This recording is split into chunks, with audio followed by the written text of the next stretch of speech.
Todas as transações comerciais entre China e Indonésia vão ser em yuan e rúpia. Passou de 900 bilhões. Bye bye, dólar. Bom, tudo. Bom, como vocês podem ver, está um lindo fim de tarde na Tailândia. É minha última semana no Sudeste da Ásia. Infelizmente, eu queria ficar aqui e não sair mais, mas on the road é on the road. Eu estou voltando à Rússia e no mês, daqui a um pouco mais do mês, BRICS no Rio de Janeiro. Então, não para, né? Não tem café, mas tem uma vitamina absolutamente alucinante com duas maçãs, espinafre, abacate, é um negócio absolutamente louco. Isso aqui, você vira um super-homem tomando um negócio desse, que é a única coisa que me mantém vivo, porque eu trabalho 48 horas por dia, como vocês sabem. Bom, esse vai ser um encerramento não oficial dessa temporada na Ásia, que teve de tudo. Teve Sudeste da Ásia, China e Oeste da Ásia. Eu acho que foi daqui. Eu fui 3 vezes para o Oeste da Ásia nesses últimos 3 meses: Líbano, Irã e Iêmen. Então, eu fiz uma tour do eixo da resistência nesses últimos meses e fiz uma tour dos BRICS também: China, Irã e Rússia. Rússia entre o Irã, durante o dia da vitória, do dia 9. Eu fui e voltei de Teherã. E depois eu fui para o Golfo Pérsico e continuou, né? E essa tour dos BRICS. E agora continua na Rússia e ela fecha com a cúpula dos BRICS no Rio no início de julho. Bom, é impossível resumir tudo isso em meia hora, uma hora e até um dia inteiro.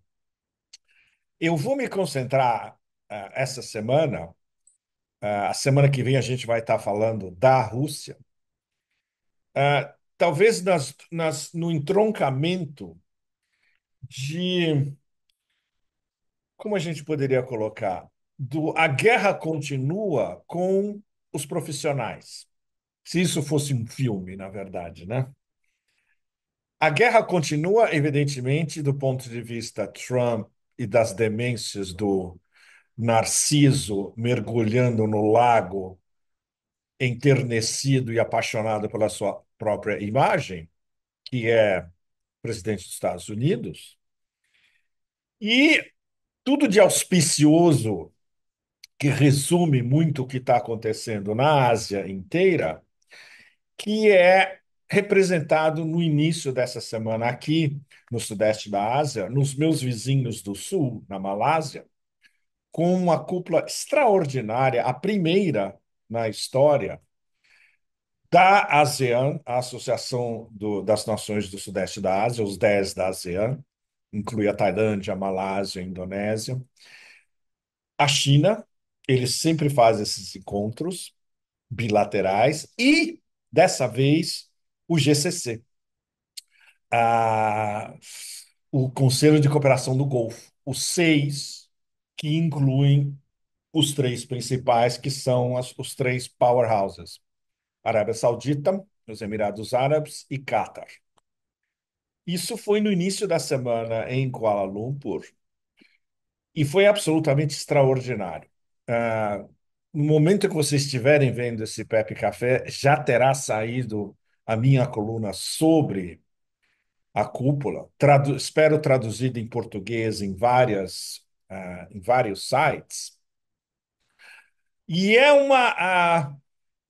digamos, a retomada da história do leste da Ásia e do sudeste da Ásia, imbricados em conexão, uma história milenar, que é uma história pré-Rota da Seda, durante Rota da Seda, durante as rotas da seda marítimas e que agora está sendo retomada no século XXI, desde o oeste da Ásia, dos países árabes, desde a Grande Arábia do oeste da Ásia, até todo o sudeste da Ásia continental e arquipélago, no caso a Indonésia e as Filipinas, e a China.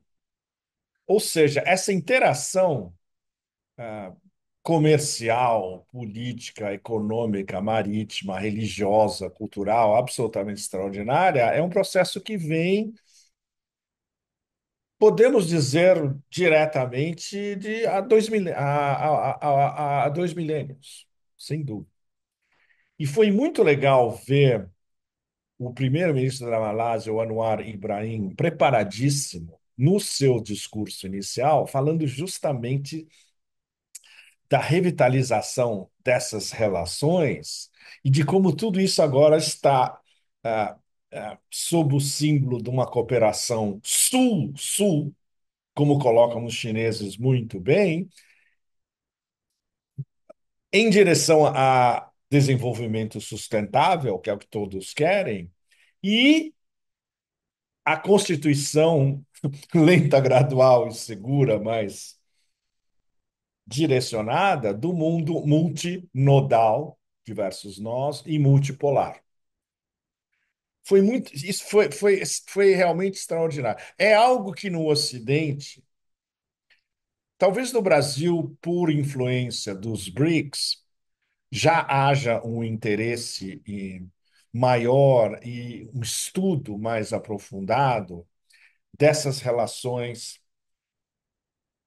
de irmãos, irmãs, primos, diretas e indiretas, desde o oeste da Ásia até o sudeste da Ásia e o leste da Ásia, a grande China. Mas dessa vez é muito sério, porque isso está acontecendo justamente no meio da guerra tarifária imposta pelo presidente dos Estados Unidos no planeta inteiro, especialmente a China, mas muitos dos países do sudeste da Ásia, eles foram afetados com tarifas ultra barra pesadas, entre 40% e 50%, e uma espécie de preparação já para o que vai vários dos temas que vão ser discutidos na cúpula dos BRICS no início de julho. Nada disso, evidentemente, é noticiado na mídia ocidental. No Brasil, vocês podem me dizer se sai ou não. Nos Estados Unidos, na Europa, é praticamente invisível o que aconteceu no começo dessa semana aqui na Malásia. Claro, na Ásia inteira é o assunto principal, porque envolve um- uma coalizão importantíssima sul-sul das potências árabes, especialmente essas três principais, uma das quais é membro dos BRICS pleno e a outra está em cima do muro, a Arábia Saudita. Sudeste da Ásia, onde há um membro pleno dos BRICS, a Indonésia, e os partners, Tailândia e Malásia, super importante, além do Vietnã. E a China, evidentemente, que é a locomotiva, trem-bala, meteorito, satélite, supersônico, hipersônico, poder geoeconômico do século XXI. Então, eles estarem todos na mesma mesa em Kuala Lumpur e discutindo desenvolvimento sustentável, trocas comerciais cada vez mais até chegar a 100% em suas próprias moedas. Por exemplo, alguns dias antes da cúpula em Kuala Lumpur, a China e a Indonésia anunciam que, a partir de agora, todas as transações comerciais entre China e Indonésia vão ser em yuan e rúpia. Bye bye, dólar. Que é o que vai acontecer a médio prazo, digamos, e a longo prazo, com certeza, mas já a médio prazo, entre todos os membros dessa trilateral, como podemos definir China, Sudeste da Ásia e GCC, e dos BRICS também. Uma das metas principais do que eu chamo de laboratório de testes dos BRICS, eles estão testando vários modelos desde o ano passado, até antes da cúpula em Kazan, em outubro do ano passado. O laboratório BRICS, um dos principais vetores é justamente comércio bilateral e multilateral nas moedas dos membros, e isso espalhando para outros inclusive não membros e não partners e futuros partners dos BRICS. Então, essa seria a coalizão auspiciosa e a cúpula auspiciosa essa semana no Sudeste da Ásia, que dá o espírito justamente das novas rotas da seda. Não é por acaso, por exemplo, que na declaração final, que saiu na terça-feira, desculpe, na declaração final que saiu da terça para quarta, aqui, Sudeste da Ásia, da cúpula, eles falam direta, claro, por influência da China, eles falam diretamente das novas rotas da seda, Belt and Road Initiative. Em português é Iniciativa Cinturão e Rota, me corrija se eu estiver errado. Da China a todos os vizinhos do Sudeste da Ásia e vários projetos que chegam ao Oeste da Ásia também. Referências diretas à guerra comercial e à guerra tarifária, de que eles estão passando por cima e de que eles têm uma, uma deliberação que leva em consideração o que se chama aqui no Sudeste da Ásia a centralidade da ASEAN, os 10 membros da Associação de Nações do Sudeste da Ásia, dos quais o principal parceiro comercial de todos os 10 é, como vocês sabem, a China, e das relações, especialmente uh, as três monarquias, as petromonarquias principais do GCC, Arábia Saudita, Emirados e Catar, eles têm um monte de investimentos por aqui, está cheio de businessmen do GCC passando por aqui, pela Tailândia, pela Malásia, Singapura e Indonésia, especialmente Indonésia, nesses últimos meses. E a China, evidentemente. A China tem relações extremamente próximas com o GCC.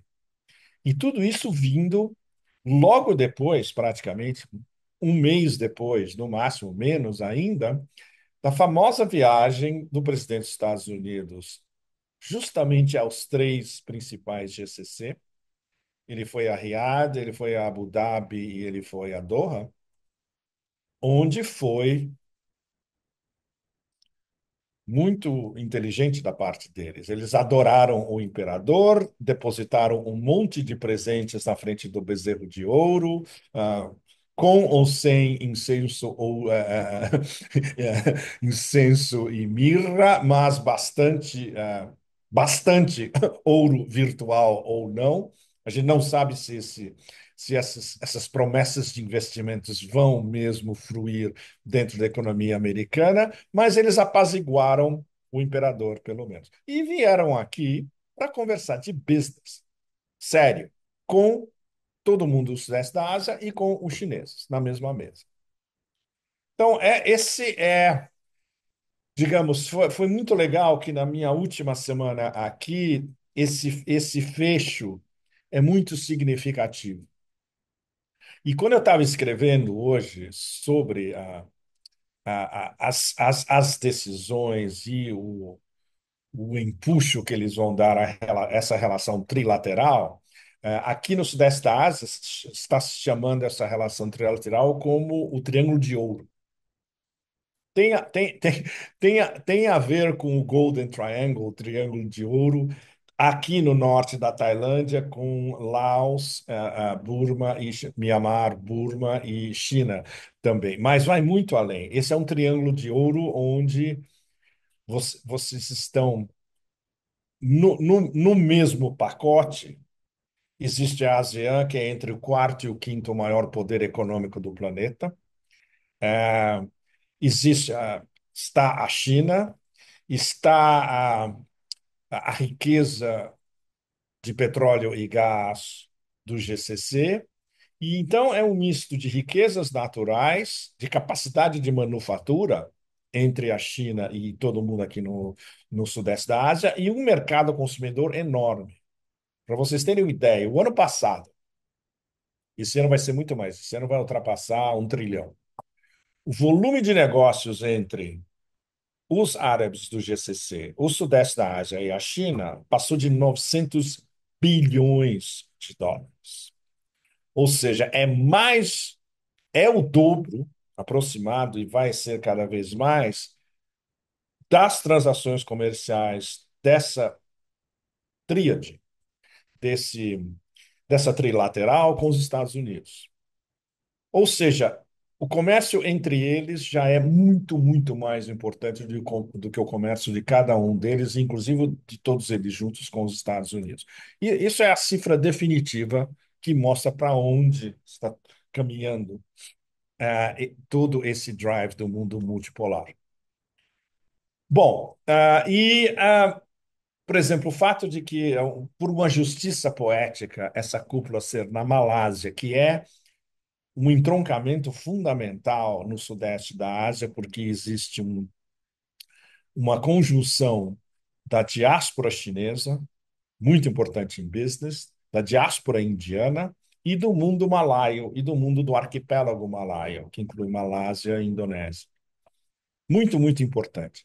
O fato de que eles são próximos de Singapura, existe uma rivalidade de décadas entre Malásia e Singapura, e a Malásia está alcançando. Singapura é muito fácil, porque Singapura basicamente é uma ilha e é um entreposto comercial. É um porto, um aeroporto e um entreposto comercial gigante e pequeno, com uma população ínfima. Ou seja, é muito fácil se desenvolver nessas condições. E a Malásia é muito mais complicado, tem problemas com os sultões, os sultãos regionais, ou seja, poderes provinciais muito fortes, e a Kuala Lumpur que rege toda a complexidade regional de ilhas distantes, etc., da Malásia. É uma das grandes potências do século XXI regionais, sem dúvida nenhuma. Não tanto quanto a Indonésia. A Indonésia é um caso à parte. Bom, então tudo isso foi muito legal de estar acontecendo nesse momento, como uma antecipação justamente dos BRICS também, porque vários que estavam e estão na mesa esta semana em Kuala Lumpur, eles vão estar na mesa no Rio de Janeiro, daqui a um pouco mais de um mês. Muito importante, incluindo, evidentemente, o super top China e Indonésia. Bom, qual é o reverso dessa história toda? Que é, mais uma vez, uma história de tragicômica com elementos de filme de horror de quinta categoria. O, o meme que está se instalando a partir de agora, extremamente perigoso, e que vai ser repetido por diversos vetores e setores do Ocidente. Desde Trump 2.0 aos anti-Trump 2.0, a vários silos do deep state americano e a todos os chihuahuas guerreiros da Europa entre a União Europeia e a OTAN. O meme são três palavras e é extremamente perigoso. Putin é louco. Putin é louco foi cunhado pelo presidente dos Estados Unidos. Em uma daquelas avalanches de tweet X, marca registrada. Ele tem praticamente todo dia. E no Truth Social, a sua social network, a sua rede social. Claro, porque há várias possibilidades do porquê desse chilique de menino mimado, mais uma vez, mas chilique de menino mimado é talvez a única constante no percurso do dono do circo. Presidente dos Estados Unidos, dono do circo. Primeira coisa, ele percebeu instintivamente, não como um estrategista, porque ele não é um pensador e não é um estrategista, os seus limites extremos em tentar impor à Rússia o famoso cessar-fogo e uma solução, entre aspas, na Ucrânia, vindo dele mesmo, Donald Trump. Essa é uma possibilidade plausível. A segunda possibilidade, também tão plausível, é que todo mundo em volta de Trump 2.0, onde há uma série enorme de russófobos e infiltrados do Deep State, e neocons, a começar pelo seu secretário de Estado, Marco El Gusano Rubio, de que é isso, não vai funcionar, eu tentei tudo e eu estou lidando com um louco. Então, eles que se virem. Muito perigoso também. A terceira possibilidade é de que o Deep State, suficientemente forte com todos os seus silos, está forçando Trump a abandonar o que ele prometeu desde o começo, ainda em campanha. O famoso vou resolver essa guerra com um telefonema e em menos de 24 horas. Todas essas três possibilidades são extremamente plausíveis. Ah, o que isso gera em relação ao atual processo em andamento, onde já houve encontros já houve telefonemas, já houve encontros entre um encontro entre a delegação russa e uma delegação ucraniana em Istambul. Poderá haver um próximo. Sergei Lavrov, Grand Master, ministro das Relações Exteriores russo, já disse que é bastante possível que haja um segundo. Ele já tem, inclusive, um memorando já preparado que vai ser apresentado à delegação ucraniana sobre quais seriam as condições do cessar-fogo. Ah, agora, tudo isso coloca o incipiente processo de se tentar achar uma solução para a Ucrânia, desastre absoluto. Porque qual o incentivo que a delegação russa e o próprio presidente Putin têm de continuar uma negociação, uma pré-negociação, quando o outro lado acusa o presidente da Rússia de ser um louco, literalmente. E outras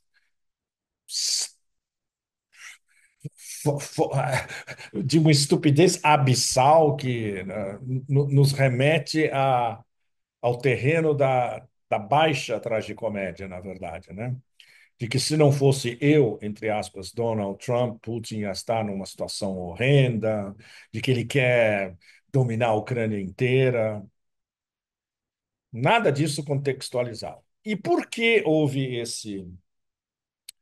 a razão principal do chilique de menino mimado? Sem contextualização, evidentemente. Nem Trump, nem Trump 2.0, quem está em volta, se deu o trabalho de explicar para a opinião pública americana e para a opinião pública mundial que tudo isso, que a resposta russa ao que aconteceu anteriormente, que foram ataques extremamente barra pesada em instalações militares de infraestrutura ucraniana nos últimos dias, foram uma resposta no intervalo entre 3 e 4 dias, a mais de 1.000 drones lançados pelos ucranianos contra alvos em toda a Federação Russa, incluindo alvos civis em Moscou. Claro, como a gente vive no domínio absoluto das narrativas absurdas e da capacidade que Trump tem justamente de mudar uma narrativa no meio da própria narrativa, passar para uma outra no dia seguinte, começar com uma narrativa completamente diferente, é justamente o choque perene das narrativas, é uma ondulação de narrativas, ou um presidente surfando uma narrativa atrás da outra, sem contexto nenhum. Isso foi vendido para o planeta inteiro como Putin instalou, literalmente. E, obviamente, toda a russofobia do Ocidente coletivo se agarra agora a este meme, e este meme vai continuar, vai ser o meme principal daqui para frente, justificando o chanceler BlackRock alemão e as suas novas o seu desejo incontido de lançar mísseis Taurus contra alvos da Federação Russa, profundos, uma decisão que, na verdade, já tinha sido tomada antes. Ela está sendo anunciada, entre aspas, agora. Mas essa é uma decisão que já havia sido tomada não só pelo governo alemão, mas pela OTAN como um todo. E isso joga essa pré-negociação num buraco negro. Ninguém sabe qual vai ser o caminho da pré-negociação a partir de agora. Pode ser que haja uma segunda Istambul, pode ser que Trump, de um dia para o outro, diga: não, chega, estou cheio, eu vou fazer outra coisa, vou comer um McDonald's com fritas, porque não aguento mais essa história. Pode ser que ele diga: vou pegar o telefone e vou falar com Putin de novo. Tudo é possível. É a incerteza absoluta,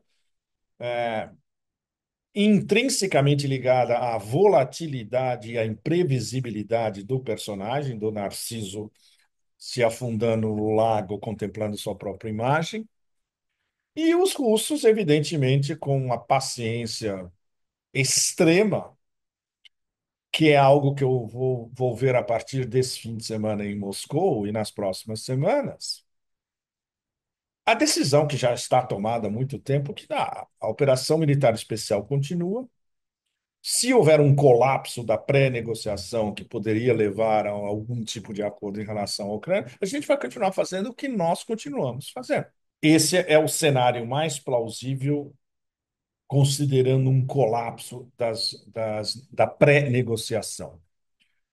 Como o Trump vai reagir a isso, como o Trump vai fazer o spin dessa história toda, claro, isso vai ser, mais uma vez, um tsunami de narrativas após a outra, onde ele vai culpar Putin e os russos diretamente pelo fracasso, dizer que ele fez tudo o que era possível e a guerra continua. E continuando o fornecimento pelo Deep State, pelo complexo industrial militar americano de todo tipo de armamentos para a Ucrânia. É a lógica da guerra eterna que continua. E esse é o problema principal, porque Trump, antes de ser eleito, ele condenava as guerras eternas e ele especificamente condenava a guerra da Ucrânia, dizendo que ele ia acabar essa guerra. Ele teve a chance de acabar essa guerra com um telefonema no início da sua presidência. Não acabou. E esse é o drama de Donald Trump agora. A guerra da Ucrânia agora é dele. A guerra da Ucrânia é uma guerra de Donald Trump. Não é mais uma guerra dos democratas. Ele não sabe lidar com esse fato que ele mesmo ajudou a despencar e a se tornar um fato praticamente consumado. Ele não tem como sair, ele está preso da sua própria retórica, preso dos seus ataques e seus chiliques de menino mimado, preso da sua falta de pensamento estratégico e preso à, à sua derrota estratégica em relação aos russos, que Putin, de uma maneira extremamente magnânima, está fazendo o possível para suavizar ao máximo. Mas o fato essencial é a derrota estratégica do Império e do Ocidente coletivo frente à Rússia no solo negro de Novorossia, na Ucrânia. Não tem como extirpar esse fato da realidade. Isso é a realidade. Não é o reality show. Reality show é o que vende em Washington. A realidade é essa: a derrota estratégica do Império e do Ocidente coletivo na Ucrânia. Então, como vocês podem ver, o contraste entre esses dias auspiciosos da Malásia e do Sul Global, falando com o Sul Global, esse diálogo Sul-Sul, e o estrionismo, a volatilidade e a demência, basicamente, praticamente infinita, vindo de Washington, o contraste não poderia ser mais radical. Bom, eu deixo vocês para ruminar as consequências desse choque. Muito obrigado para vocês todos que assinam o canal, que agora, como vocês sabem, já passou de 100 mil. Então, continuamos indo. Inscrevam-se, acompanhem. E na semana que vem, a gente continua a falar da Rússia. E vai ter, evidentemente, já na semana que vem, desdobramentos enormes de toda essa volatilidade, todo esse olho do vulcão da pré-negociação para tentar acabar uma guerra que cada vez mais está se afigurando como uma guerra infinita, uma guerra eterna de novo. Muito obrigado a vocês todos Tchau, tchau do Sudeste da Ásia. Fim da tarde atrás. Vitamina e até Moscou. Tchau, tchau. Obrigado.